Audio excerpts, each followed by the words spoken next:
picture in particular, I have a little story to tell you about Schneider Park. Living on the west side of Akron, it's a pleasure to be close to Schneider Park. It's only half mile from the house. It's a beautiful park, about 15 acres, full of grass, ball diamond, soccer field. Oftentimes, children play there.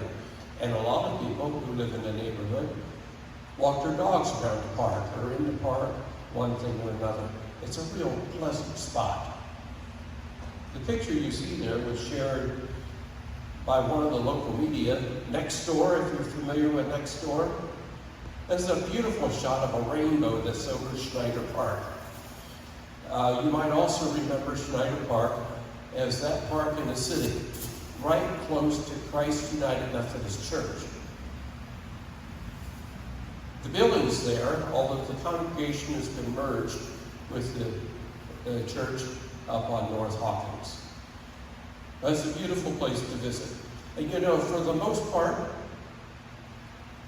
people enjoy Schneider Park as a time to walk or just have some relief, some open space.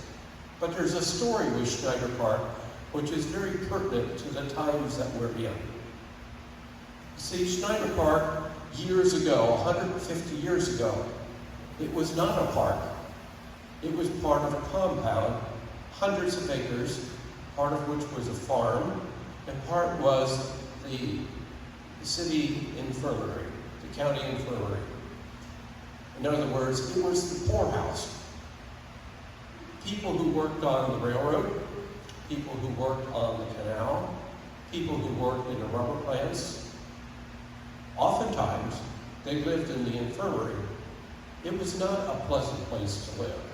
Oftentimes, the people who lived there were abused, some horribly, and when they died, they were buried in a swampy part of the property, which we now call Schneider Park. There were some excavations done, not excavations, but some students from Akron University a couple years ago were interested because they were walking on the property and they saw these rectangular areas where the grass was a little greener.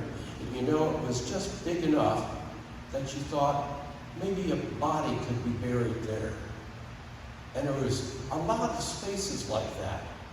They were very curious, and so they took their instruments and they surveyed the whole property, and they found that, yes, likely there's more than 300 graves lying underneath Schneider Park.